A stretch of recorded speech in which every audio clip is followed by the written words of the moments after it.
Everything is, you must, if you're black, you must get developed. White people, they were born. Because if he is born, his father already said, nou, my kind gaan vir die blou billig gaan speel. Of vir die Stormers.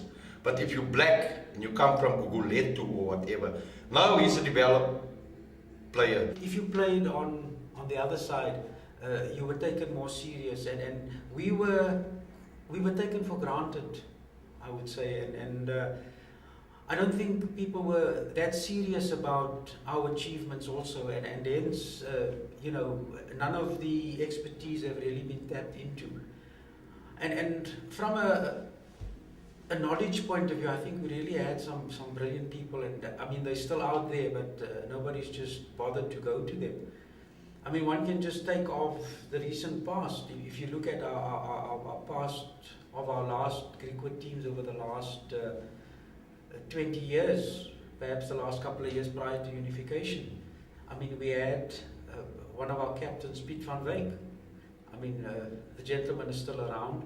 We've got Bucks Diamonds, Tommy Musson, who, okay, he's aged a bit now. I'm sure he can contribute from a commentary point of view, from an assistance point of view. He was a coach. He coached the Griquas side. He was a referee. We have Mr. Freddie Fredericks, also a brilliant player. He was one of the players that was selected for the SA side. Dennis Jacobs. I mean, Dennis Jacobs has played rugby for a number of years, and a brilliant fly-off. And I'm sure if they would just make an effort to get a view from him, or get him to commentate, or also to contribute on a game, I'm sure he'll be able to, he'll do a good job. But people just don't seem to have the confidence in us, and I don't know, unfortunately the game boils down to your skin color, that you know, your color is not right, so what do you know about it? And it's sad, because you know, again, one would reflect on a club, but it's just that we are just not taken serious. We were good enough to be used for the unification, because it would open the doors for international participation. It opened the door immediately for admission to cricket. It opened the door for the 1995 World Cup to be here. But yeah, we were good enough to be used for that. But other than that... oh, Tommy, Pania Manas, Freddie, Oliver, Blackie Henderson. Ooh, that Blackie Henderson too. You remember, there are such a lot of guys that I can't remember them all now. You know, you're catching me now a little bit now, you know, with this. But I'm telling you, we had such classy, bloody players. You wouldn't believe it, man. The rugby we played, it was, oh my God, it was out of this world. I'm telling you, and you're talking about Bucks Diamonds. Now, in the era now that we now fell back, and it came to Bucks Diamonds, Basil Alexander, Richard Jacobs, and yeah, such a lot of guys. I can't, you're not catching me now off balance with that. You should have told me that before, and I could have seen, all the photos that I've got, who I am. But we were a lot of guys, man. I learned my rugby in the Perseverance Primary School's backyard. And the late John Kester used to scold us. He was the president of South African Rugby Union. And he used to scold me. Then he said, yeah, I send you again here in the schoolyard. But I mean, we were practicing, and because Wednesday I've got to play for the school.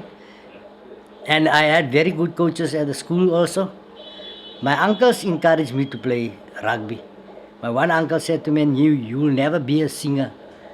And forget about singing, go play rugby. That's a word that a certain lot of people brought in, develop. And I don't believe in you must get developed. So what I told you the last time is that we black people can't get developed in rugby because we were born with the skills and everything. It was just there for us. And nowadays, I mean, when we played rugby, there was no such thing as develop. Now they got a thing about game plans and running lines and all that crap. That's things that we never did. The ball did the work. Now they came up with a development to accommodate the black people. You want to tell me that the white people were so good, they don't need any development. They were just born talented rugby players. It doesn't work that way. We also had the talent, it's just we never had the opportunity. And that happened through apartheid. They brought the politics into the sport. But now, the moment you say something, especially a person like me, and say that I bring politics into sport, we never started this whole thing. They started the whole thing, but they keep denying it. But what I told the last time, what goes around will come around. It can't go on forever, something must happen.